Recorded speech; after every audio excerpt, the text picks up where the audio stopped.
Kan yang putus digigit orang. Cara penanganan awalnya seperti apa? Nah, ininya dari pundak belakang.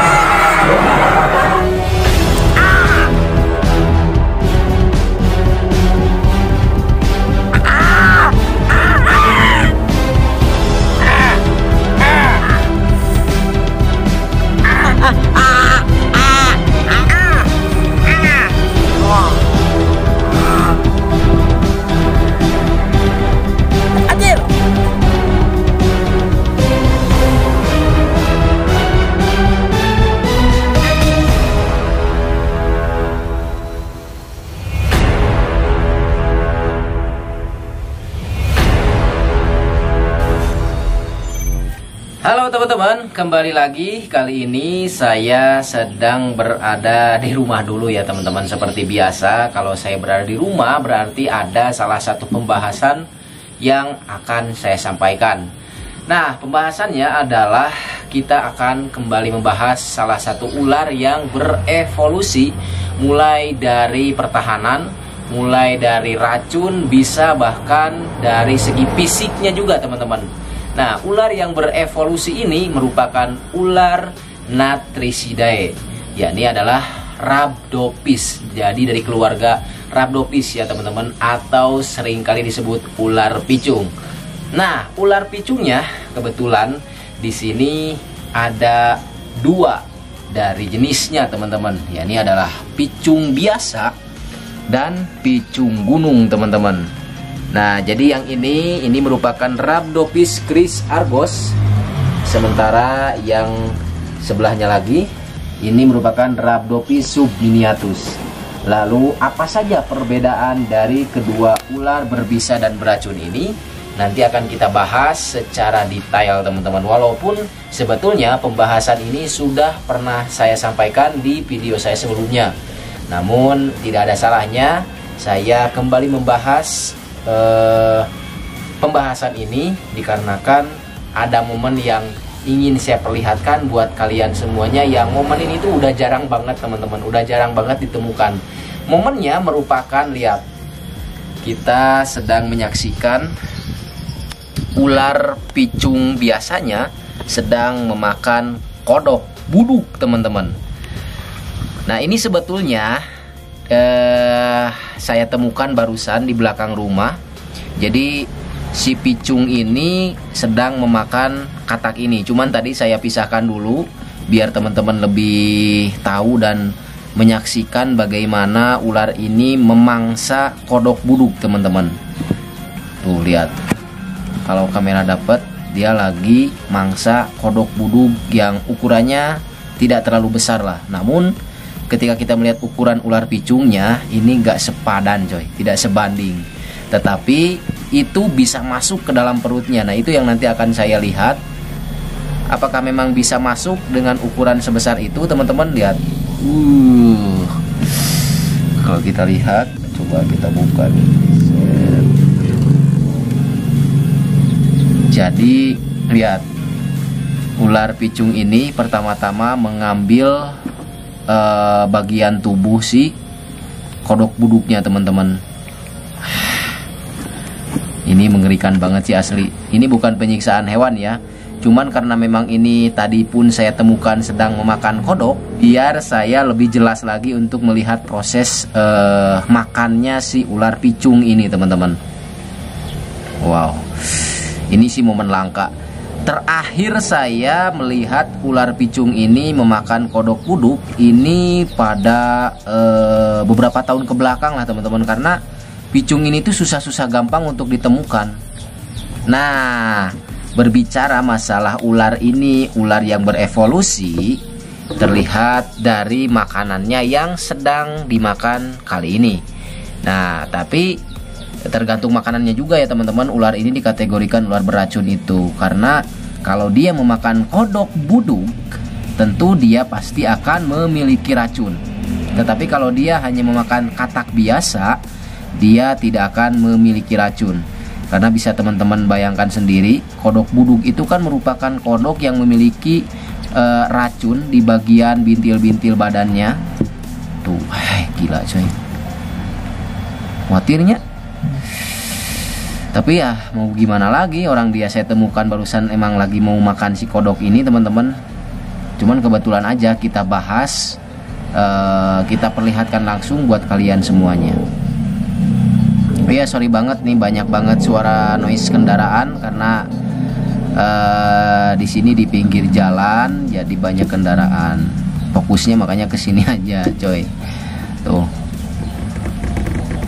Tapi dulu di beberapa tahun ke belakang saya juga sempat menjumpai ukuran picung ini dengan ukuran yang hampir kurang lebih setengah meter lah, coy. Dan itu ukurannya benar-benar udah gede banget. Terus dia posisinya lagi makan kodok buduk yang gede, teman-teman. Dan kenapa dia ini dikategorikan ular yang berbisa dan beracun? Karena tadi dia bisa mengolah bagian racun dari si kodok buduk yang dia makan, yang dia cerna, menjadi racun yang bisa dia munculkan di bagian pundak belakangnya atau di bagian knuckle blade-nya. Nah, nanti mungkin akan saya coba perlihatkan. Jadi, apa sih yang disebut kelenjar racun di bagian belakang tubuhnya itu atau knuckle blade itu seperti apa? Nanti akan coba saya cantumkan contoh-contoh gambarnya. Ini sebetulnya ular yang lebih keren sih kalau menurut saya dari ular-ular lain, karena kalau ular lain kan hanya memiliki bisa saja, teman-teman, sedangkan dia ini memiliki bisa plus racun. Bisanya ini menurut catatan ya teman-teman, beberapa korban juga sudah sempat ada terkait gigitan ular picung ini, namun tidak terlalu diekspos gitu teman-teman, dan masih bisa diselamatkan lah. Dan saya pribadi pun dulu sempat tergigit oleh ular picung ini teman-teman. Dan gila sih asli. Kalau dulu ya waktu kecil biasanya saya tergigit ular picung biasa-biasa aja. Tapi pada saat mungkin 2018 ke belakang, saya lagi hunting tergigit sama ular picung ini, mengalami efek yang berbeda, coy. Jadi pusing, mual, pendarahan tidak berhenti, dan itu ngeri banget sih asli. Itu pada malam hari posisinya, dan ya efeknya seperti itu. Tapi alhamdulillah saya masih bisa selamat efek dari gigitan ular picung ini. Gila coy. Ini terus dia lagi makan nih. Nah bahkan teman-teman, yang uniknya dari ular ini, selain dia memiliki pertahanan yang double dari segi bisa dan racun, dia juga memiliki pertahanan yang unik loh. Pertama, dia bisa mengeluarkan cairan yang sebetulnya itu kadang-kadang dianggap ular kentut, coy. Ularnya kentut terus bau, padahal bukan kentut sebetulnya. Dia tuh mengeluarkan cairan, dan cairan itulah yang benar-benar bau banget, menyengat teman-teman. Rata-rata untuk jenis-jenis ular air sih hampir seperti itu, kayak ngompol lah gitu. Dan zat itulah atau cairan itulah yang benar-benar menyengat. Selain dia bisa mengeluarkan bau seperti itu, dia juga bisa apa ya teman-teman, memipihkan bagian lehernya. Kalau nggak salah nanti mungkin saya akan perlihatkan videonya, jadi yang detail lah teman-teman. Dia juga bisa memipihkan bagian kepalanya, hampir sama dengan ular kobra, coy. Bahkan di bagian belakangnya kayak ada semacam tanduk. Makanya kenapa kadang-kadang ada beberapa orang juga yang menyebutnya sebagai ular tanduk, coy, ular bertanduk, karena di bagian apa ya, dekat dengan taring dia, ketika dia mipih itu ada semacam kayak tanduk. Cuman tanduknya bukan tanduk kayak banteng atau kayak apa gitu lah teman-teman, sedikit ada tonjolan. Makanya dia disebut juga kadang-kadang ular bertanduk gitu. Unik banget sih dari ular picung ini. Dan di Jepang bahkan ular picung ini sedang diteliti oleh para ilmuwan teman-teman, karena dari keluarga Rhabdopis sebetulnya banyak banget jenisnya teman-teman. Cuma kebetulan banget yang sering muncul di daerah saya adalah ular picung gunung dan ular picung biasa, Rhabdopis subminiatus dan Rhabdopis chrysargos. Nah lihat teman-teman, ini ular picung gunungnya. Ini dia mau shading, kelihatan dari kulitnya yang agak pucat. Dan ini adalah picung gunung yang kemarin saya tangkap di perairan pegunungan teman-teman, yang suhunya benar-benar dingin banget. Nah lihat, dia coraknya agak sedikit pucat warnanya, karena memang ya dia ini mau ganti kulit. Nah Ini sebetulnya dari keluarga Natrisidae ini banyak banget sih teman-teman. Maksudnya ini tuh apa ya, kalau bahasa keren itu ada keelback coy, ada keelback bangsa keelback. Jadi bangsa keelback ini ciri-cirinya memiliki kulit yang kasar seperti ini.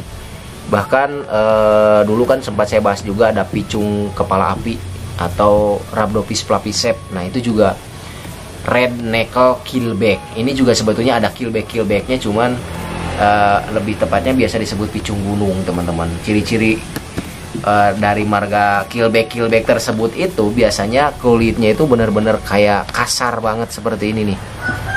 Gitu. Karena buat jenis dan spesies ular benar-benar banyak banget teman-teman. Gitu tuh. Oh. Ini asli keren banget, momen coy. Saya benar-benar udah jarang banget melihat momen seperti ini. Dan lihat tuh, dia masih mencengkram bagian belakang kodok ini. Dan kenapa sih ular ini kok bisa memiliki racun? Logikanya, jadi ini merupakan kodok buduk coy. Biasanya kodok buduk mengeluarkan cairan dari bintil-bintil yang ada di tubuhnya itu teman-teman. Dan cairan tersebut nanti ketika sudah dimakan oleh si ular picung ini, nanti akan dicerna menjadi racun yang bisa dia olah untuk pertahanan diri mereka. Wow, corak untuk ular picung ini sangat-sangat keren banget.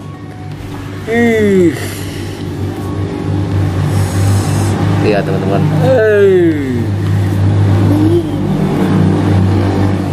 Nah teman-teman, jadi karena tadi terganggu si ular picungnya lagi makan kodok, terus dia muntahin, nanti pasti dimakan lagi sih sebetulnya. Kita perlihatkan saja perbedaannya secara langsung, karena mungkin teman-teman ada yang masih belum paham juga buat perbedaan secara langsungnya. Nah, kalau dari segi corak, lihat, yang ular picung biasa ada warnanya, kalau yang picung gunung nggak ada warnanya teman-teman tuh. Nah seperti ini, susah coy. Tuh lihat ada tanduknya barusan, nggak dapet. Jadi buat kalian nanti yang pengen ngelihat ular ini punya tanduk di sebelah mana, nanti akan saya coba tampilkan. Karena dulu sempat saya melihat ular ini di fansnya itu benar-benar keren banget, kayak ular kobra. Bahkan ular ini sempat terdapati mengeluarkan racun yang ada di pundak belakangnya teman-teman. Keren banget. Dua ular picung yang sangat-sangat unik serta keren banget dari keluarga Natrisidae. Keren.